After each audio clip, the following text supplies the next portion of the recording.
empezar a nivelar un poco, que los subsidios del interior y del AMBA sean parecidos. Se había acordado un incremento.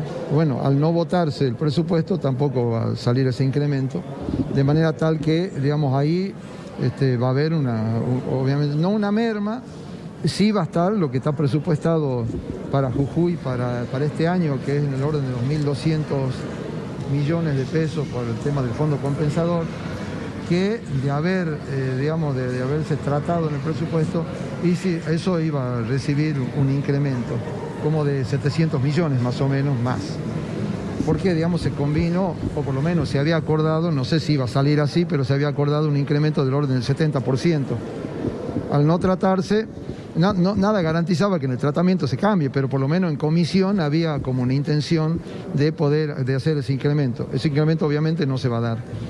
Y además también el hecho de no tratar el presupuesto del 22, que ya tenía un importe mayor, porque para Jujuy para el 21 tenía asignado un presupuesto del orden de los 900 millones.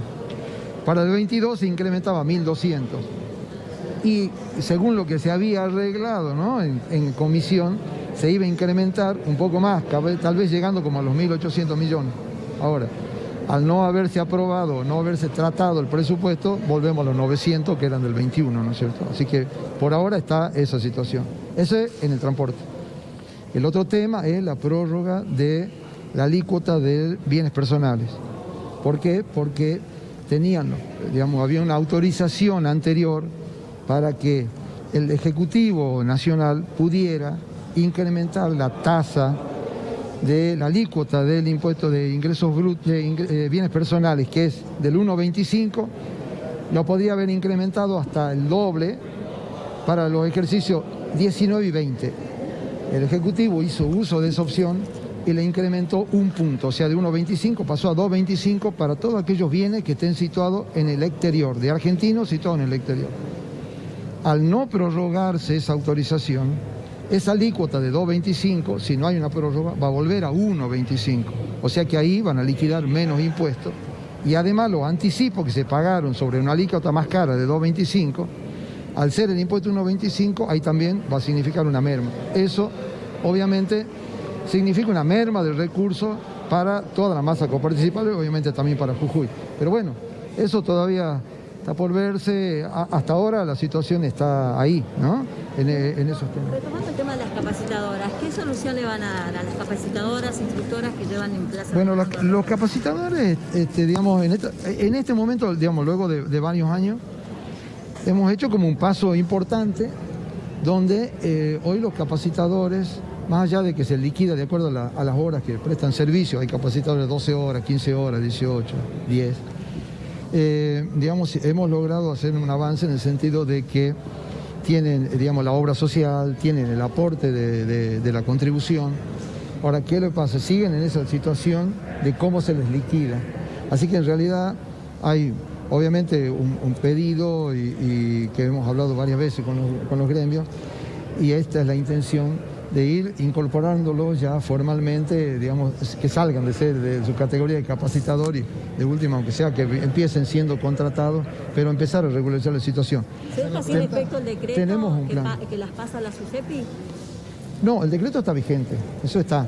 Lo que pasa es que ahí no todos pasan a la SUSEPI, hay algunos que ya estaban prestando servicio en educación, la mayoría, otros en salud, así que bueno, esos siguen en su lugar. Hay otros que pasaron a la SUSEPI, pero en realidad la idea es ir tratando de, no sé, cambiar su situación, digamos, porque hoy tienen la obra social, tienen el aporte, pero bueno, en realidad tienen un sistema distinto a todo el estado de la prestación del servicio por la cantidad de horas que tienen, distintas horas. Así que en verdad la idea es empezar a incorporarlos para solucionar ese tema. Pasar a planta, digamos. Sí, bueno, digo, no sé si pasar a planta, pero el hecho de establecer contratos, ya la categoría de contratos los pone en una situación idéntica. No sé si pasar a planta, porque no nos olvidemos que en este año que está pasando, está terminando, se han dictado decretos pasando a planta muchísima gente, más de 10.000 o 15.000 personas están pasando a planta, y creo que probablemente los capacitadores deberían hacer ese paso anterior, ¿no es cierto? O sea, de ser contratados a pesar de que muchísimos tienen muchos años, podríamos ver esa cosa. Es una situación entre ser planta y contratado, obviamente que hay una diferencia, pero lo más importante es que salgan de esa condición de capacitador para pasar ya a una situación de empleado pleno del Estado. Pero los empleados públicos querían paritarias en esta época del año, teniendo en cuenta de que el aumento que se dio no iba a compensar el aumento de la inflación y el bono tampoco no estaba. Bueno, hicimos un par de reuniones también con algunos gremios hace algunas semanas. Pero bueno, hemos aclarado cómo venía la cuestión financiera, pero sí ya hemos asegurado para evitar situaciones que ocurren siempre al principio de año, es iniciar las paritarias apenas empiece el mes de febrero, para poner a todo en igualdad de condiciones. Siempre ocurría que hacíamos con los docentes en febrero y con el resto en marzo. La idea es arrancar con todo en febrero para que los aumentos empiecen a partir de ahí. Y con respecto a este presupuesto, ¿cuál es la viabilidad que tiene de porcentaje de incremento salarial para el próximo año, ya en enero? Bueno, está establecido de acuerdo a la pauta macroeconómica que establece la Nación, que es del orden del 33%. Situación que obviamente después cambia. Si pensamos en el año 21, el presupuesto tiene una pauta del 29% y terminó en más del 40%. Así que eso obviamente está establecido de acuerdo a las pautas que manda la Nación, pero bueno, luego con el correr de los meses, si la inflación sigue con esta tendencia alcista tan importante, obviamente eso significa volverse a sentar con cada uno con los gremios y establecer incrementos superiores a la establecido en el presupuesto, como pasó en el... ¿La situación económica de la provincia llega a ser deficitaria o ven algún avance dentro de la situación? Bueno, creo que a lo largo de los años la situación ha ido cambiando, ha ido mejorando. Bueno, digamos, venía mejorando entre el 20 y el 21. El 20 se complicó mucho con el tema de la pandemia, pero lo sabemos todos.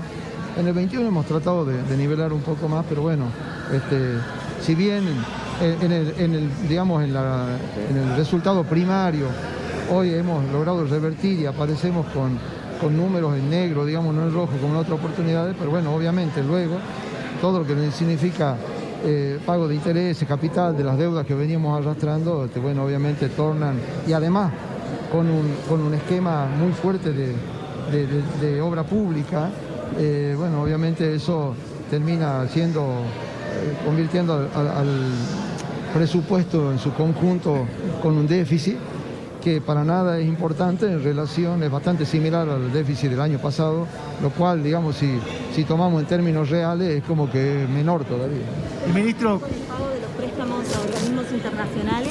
Sí, está totalmente cumplido con los organismos internacionales y con la Nación, que a quien principalmente le debemos las deudas en pesos es con la Nación, pero están todos cumplidos. Ministro, con todo lo que usted estuvo detallando de la situación económica, la falta de aprobación del presupuesto, ¿cómo van a quedar parado la situación de las distintas intendencias y comisiones municipales? Porque ya en el día de ayer hubo planteos de algunos intendentes que estuvieron presentes en la reunión que se llevó a cabo con el ministro de Obras Públicas. Y más que nada con lo que usted señalaba de los problemas que trae que no se haya aprobado el presupuesto. Bueno, pero en realidad las intendencias, las comisiones municipales, creo que hemos avanzado muchísimo, han avanzado muchísimo, porque hemos venido trabajando con ellos. Primero, que le garantizamos el pago de los sueldos. Segundo, que hemos solucionado un gran problema que tenían, que era de la precariedad de muchísimos trabajadores, algo reclamado por años, por más de 20 años, por todos los gremios, y lo hemos solucionado, obviamente con cargo al Estado, el Estado provincial, el que ha puesto los recursos para que toda esa gente hoy sea trabajador ya de las municipalidades y comisiones municipales. Hemos avalado y hemos, digamos, financiado recategorizaciones, pases a planta. Así que creo que la situación de los municipios, del personal de los municipios, ha cambiado muchísimo. Digo en general, no quiero aseverar porque, bueno, cada uno tiene su autonomía y se maneja cada intendente, ¿no es cierto? Pero creo que en ese sentido hemos mejorado muchísimo y hemos garantizado justamente todos estos cambios, todas estas mejoras y el pago de los haberes de todos los meses. ¿El bono se paga cuándo? El bono vamos a pagar la semana que viene, así que estamos viendo exactamente el día, porque hay algunos días feriados, se adelantan algunos feriados, pero la idea es pagarlo la semana que viene. ¿Todo esto lo va a charlar con los diputados ahora? Sí, seguramente, sí, vamos a hablar de eso. Muchas gracias, ministro.